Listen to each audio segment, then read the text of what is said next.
Hello friends, இன்னைக்கு பார்த்தீங்கன்னு வச்சுக்கோங்களேன், ஒரு சூப்பரான ஜோதிட தாள்களை தான் இந்த வீடியோவில் பார்க்க போகிறோம். கார்த்திகை மாதம் முடிந்து மார்கழி மாதமானது பிறக்க இருக்கு. தமிழ் மாதங்கிறது ரொம்ப முக்கியமான மாதங்கிறது நம்ம எல்லாருக்குமே தெரியும். ஸோ மார்கழி மாதத்துக்கான ராசி பலனை தான் ரிஷப ராசிக்காரங்களுக்கு பார்க்க போகிறோம். மார்கழி மாதமும் ரொம்ப சிறப்பான மாதம் தான். தமிழ் மாதத்தில் ஒன் ஆஃப் த ஒரு முக்கியமான ஆன்மீக மாதமும் மார்கழி மாதம் என்று குறிப்பிடலாம். ஸோ இந்த மார்கழி மாதத்தில் கிரகங்களால் ஒவ்வொரு ராசிக்காரங்களுக்கும் தலையெழுத்து மாறும். அதில் ரிஷப ராசி சேர்ந்தவர்களுக்கு என்ன மாதிரி தலையெழுத்து மாறும் அப்படிங்கிறத இந்த வீடியோவில் சொல்ல போகிறேன். அது மட்டும் இல்லாமல் மார்கழியில் சில சிறப்பு பரிகாரங்கள் செய்தால் நம்ம வாழ்க்கை விதியை நாம் மாற்றிக்கொள்ளலாம். ஸோ நம்ம வாழ்க்கை விதியை மாற்றுவதற்கு என்ன ஆன்மீக ரீதியாக பரிகாரம் செய்யணுங்கிறதையும் சொல்ல போகிறேன். ஸோ இந்த வீடியோ ரிஷப ராசிக்காரங்க ஃபுல்லாக பாருங்கள். அப்போ தான் உங்கள் ராசிக்கு நான் என்ன சொல்கிறேன் அப்படிங்கிறத தெளிவாக தெரிஞ்சு பயனடைய முடியும். ஸோ ரிஷப ராசிக்காரங்க வீடியோவை ஃபுல்லாக பாருங்கள். ரிஷப ராசியை சேர்ந்தவர்களுக்கு சத்தமே இல்லாமல் நடக்க போகக்கூடிய தரமான சம்பவங்கள் பற்றி இந்த வீடியோவில் சொல்ல போகிறேன். ஏன்னா அந்த மாதிரி தான் கிரகங்கள் உங்களுக்கு அமைஞ்சிருக்கு. ஸோ என்ன மாதிரியான சம்பவம்லாம் நடக்க போது, அது நல்ல சம்பவமாக கெட்ட சம்பவமாக, அதை எப்படி ஹேண்டில் பண்ணும் அப்படிங்கிறது எல்லாமே உங்களுக்கு இந்த வீடியோவில் ஷேர் பண்ணுறேன். ஸோ எல்லாத்தையுமே ரிஷப ராசிக்காரங்க இந்த வீடியோவை பார்த்து தெரிஞ்சு பயன்பெறுங்க.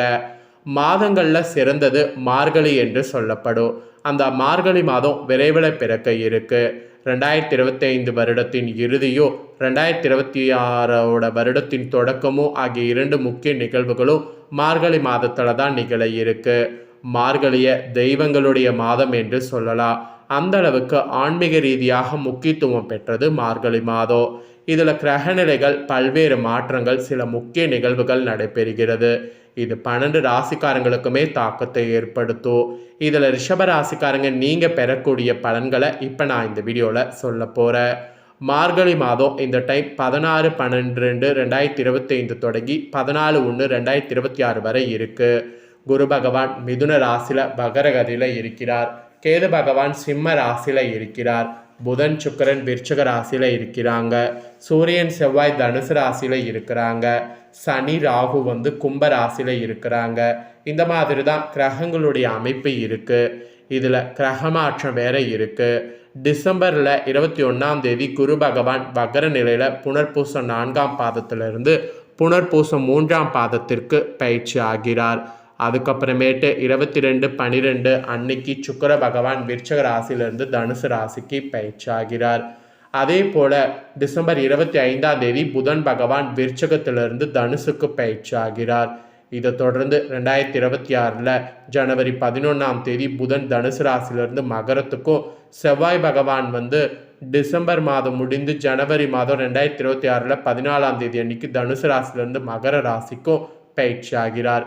இந்த மாதிரி கிரகநிலைகளுடைய பயிற்சி அமைப்புகளால் பல நிகழ்வுகள் மார்கழியில் ஏற்பட போகுது. அதெல்லாம் உங்களுக்கு சொல்கிறேன்.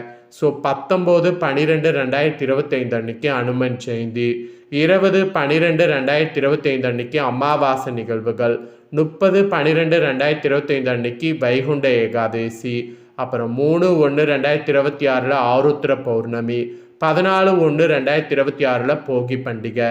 இந்த மாதிரி முக்கிய நிகழ்வுகளும் இந்த மார்கழியில் இருக்குது. அதற்கு அடுத்த நாள் சூரிய பகவான் மகர ராசிக்கு பயிற்சி ஆவார். பொதுவாக மார்கழி மாதம் முழுவதுமே விசேஷந்தான். இந்த வருடம் இது கூடுதல் முக்கியத்துவம் பெறுகிறது. இதனோட அடிப்படையில் தான் ரிஷப ராசிக்காரங்க நீங்கள் பெறக்கூடிய அந்த பொன்னான பலன்கள் என்னங்கிறத சொல்ல போகிறேன். ஸோ உங்களுக்கான பொன்னான பலன்கள் என்னங்கிறத ரிஷப ராசிக்காரங்க தெரிஞ்சு இந்த பலன்களுக்கேற்ப நடந்து பலன் பெறுங்க. ஆக்சுவலி ரிஷப ராசி மற்றும் லக்னத்திற்கு இந்த மார்கழி மாதம் பல மாற்றங்கள் நிகழப்போகிறது. உங்கள் ராசிநாதனான சுக்கிரன் 8வது இடத்துல இருப்பதை திடீர் அதிர்ஷ்டத்தை கொடுக்கும் என்று சொல்லலாம். அங்கு அவர் 12வது வீட்டில் அதிபதியோடு அமர்ந்திருப்பது விபரீத ராஜயோகத்தை கொடுக்கும். 8வது இடத்துல 4 கிரகங்களுடைய சேர்க்கை இருக்குது. இதனால் நிச்சயம் மாற்றமானது ஏற்பட போகுது. அது மட்டும் இல்லாமல் உங்களுடைய பெயர் புகழ் அந்தஸ்து உயரப்போகிறது. தடைப்பட்ட காரியங்கள் இனி தடையே இல்லாமல் எல்லாமே நிறைவேறும்.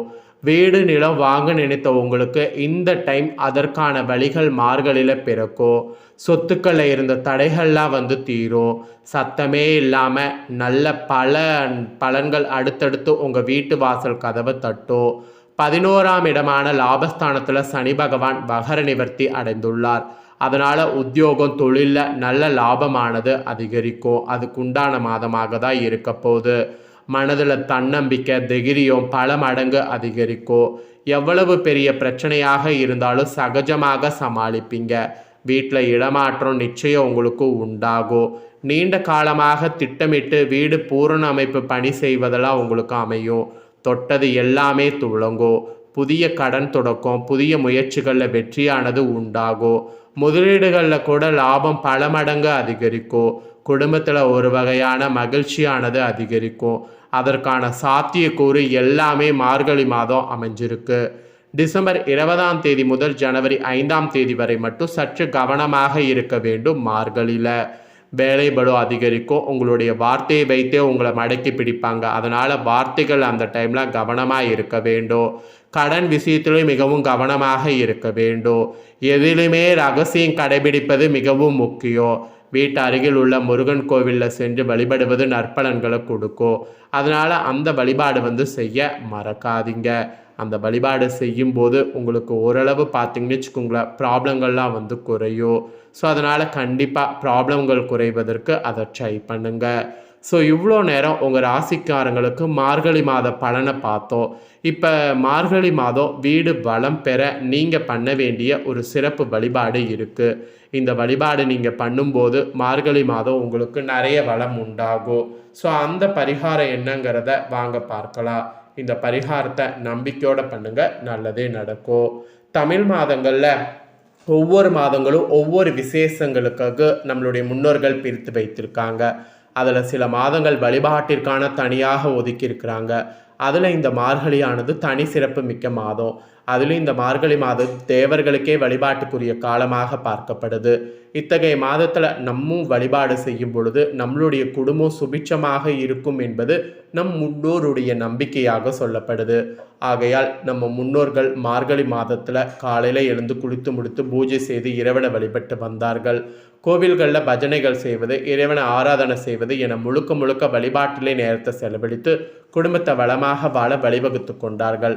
அப்படியான இந்த மாதத்தில் உங்கள் ராசிக்காரங்க செய்யக்கூடிய ஒரு வழிபாடு நம்மளுடைய குடும்பத்தை நல்ல முறையில் வாழ வைக்குங்கிறத புரிந்து இந்த பரிகாரத்தை செய்யுங்க. ஸோ மார்கழி மாத வழிபாடு என்னங்கிறத பார்க்கலாம் வாங்க. இந்த மார்கழி மாதம் முழுவதும் தவறாத பிரம்ம முகூர்த்தத்தில் விளக்கேற்ற வேண்டும். அதற்கு நீங்கள் காலையில் எழுந்து குளித்து முடித்த பிறகு சாணம் கிடைத்தால் கரைத்து வாசலில் தெளிங்க. அது கிடைக்காத பட்சத்தில் கொஞ்சம் மஞ்சள் கலந்த தண்ணியில் வாசலை தெளித்து சுத்தப்படுத்தி கொள்ளுங்க. பச்சரிசி மாவால் வாசலம் கோலம் போடுங்க. இது மிக மிக முக்கியம். இந்த பச்சரிசி மாவு போடுவது பலவேறு புண்ணியங்களை உங்கள் வாழ்க்கையில் சேர்க்கவே முடியாத அளவுக்கு சேர்க்கும். ஹரி என்பது பெருமாளையும் சிவனையும் குறிக்கும். இந்த இருவரும் ஒன்று சேர்ந்து நம்ம இல்லத்தில் வர கட்டாயமாக அரிசி மாவில் கோலம் போடணும். அது மட்டுமின்றி இந்த அரிசியை உண்ணக்கூடிய எறும்புகள் நம்ம குடும்பம் என்றென்றைக்கும் தலைத்து வாழ இறைவனிடம் வேண்டிக் கொள்ளும். அடுத்து வீட்டு நிலைவாசலை 2 தீபம் ஏற்ற வேண்டும். இதற்கு 2 மண்ணாலான அகல் விளக்கு எடுத்துக்கொள்ளுங்க. அதில் சுத்தமான பசுனை ஊற்றி தாமரத்தண்டு திரி பஞ்சு திரி இரண்டையுமே ஒன்றாக திரித்து போடுங்க. அத்தோடு இந்த நெய்யில் அன்னாச்சி பூ, அதாவது சமையலுக்கு பயன்படுத்தக்கூடிய 6 முத்துக்களுடைய அன்னாச்சி பூவை போட்டு தீபம் ஏற்றுங்க. இத்தோடு சந்தன வாசம் உள்ள ஊதிபத்திகளை வாசலில் பொருத்தி வைங்க. இதில் சேர்க்கக்கூடிய நெய் பஞ்சுத்திரி தாமரத்தண்டு இவையெல்லாம் மகாலட்சுமி தாயார் அனுகிரகத்தை நமக்கு பெற்றுத்தரும். அதே போல் இதில் சேர்க்கக்கூடிய 6 மொட்டுக்களுடைய அன்னாச்சி 6 என்பது சுக்கரனுடைய ஆதிக்க நிறைந்த எண். சந்தனமானது ராகுவிற்கு உகந்தது. இத்தனையும் சேர்ந்து நம்ம ஏற்றப்படக்கூடிய இந்த தீபம் மிகவும் விசேஷமானதாக கருதப்படுது. இவையெல்லாம் செய்த பின் நிலைவாசலில் தொட்டு வணங்கிய பிறகு உங்கள் வீட்டு பூஜையில் தீபம் ஏற்றி வைத்து எப்போதும் போல உங்களுடைய பணிகளை தொடங்குங்க. மார்கழி மாதம் முழுவதும் இந்த ஒரு வழிபாட்டு முறையை தவறாது கடைபிடிக்கக்கூடிய உங்கள் இல்லத்தில் அரியும் சிவனும் இணைந்து வருவதோடு மகாலட்சுமி தாயார் சுக்கரன் ராகு என அனைத்து தெய்வங்களையும் நம்ம இல்லம் தேடி வர வைத்து நல்ல முறையில் நாம் வாழ அவர்களுடைய அருளை பெற முடியும். அதுதான் இந்த பரிகாரம். ஸோ இந்த பரிகாரத்தை நம்பிக்கையோட ரிஷப ராசிக்காரங்க செய்து பயன்பெறுங்க. ஸோ இந்த வீடியோவை ரிஷப ராசிக்காரங்க ஸ்கிப் பண்ணாமல் ஃபுல்லாக பார்த்துருந்தீங்கன்னா மார்கழி மாதம் என்ன மாதிரியான பலன் கிடைக்கும், மார்கழியில் என்ன பரிகாரம் செய்தால் எப்படி வளமான வாழ்க்கை வாழலாம் அப்படிங்கிறது எல்லாமே தெரிஞ்சது ரொம்ப யூஸ்ஃபுல்லாக இருந்திருக்கும். நீங்கள் இதை தெரிஞ்சு பயன்பெறுவது போல் உங்கள் ஃப்ரெண்ட்ஸ் ஃபேமிலியில் இருக்கிறவங்க தெரிஞ்சு அவங்களும் பயன்பெறணும் அப்படின்னு நினச்சிங்கன்னா வீடியோ லைக் பண்ணி உங்கள் ஃப்ரெண்ட்ஸ் ஃபேமிலிக்கு ஷேர் பண்ணுங்கள். உங்கள் ஃப்ரெண்ட்ஸ் ஃபேமிலியில் இருக்கிறவங்களும் வீடியோ பார்க்கட்டும். அவங்களும் ரிஷப ராசிக்காரங்களாக இருந்தாங்கன்னா இந்த தாள்களை தெரிஞ்சு இதற்கேற்ப நடந்து பலன் பெறட்டும். இதே போல் புதிய அப்டேட்டான நிறைய வீடியோ நம்ம சேனலில் போடப்படும். அதை எல்லாமே உடனுக்குடனே தெரிந்து கொள்ள மறக்காமல் நம்ம சேனலை சப்ஸ்கிரைப் பண்ணுங்கள். கூட பெல் பண்ண ப்ரெஸ் பண்ணுங்கள். அதை பண்ணிட்டீங்கன்னா இனி நான் போகிற மற்ற அப்டேட்டான எல்லா வீடியோஸும் உடனுக்குடனே தெரிந்து கொள்ளலாம். ஸோ மறக்காமல் பண்ணுங்கள். நெக்ஸ்ட் இதே போல் சுவாரஸ்யமாக வேறொரு வீடியோவில் உங்களை சந்திக்கிறேன். நன்றி.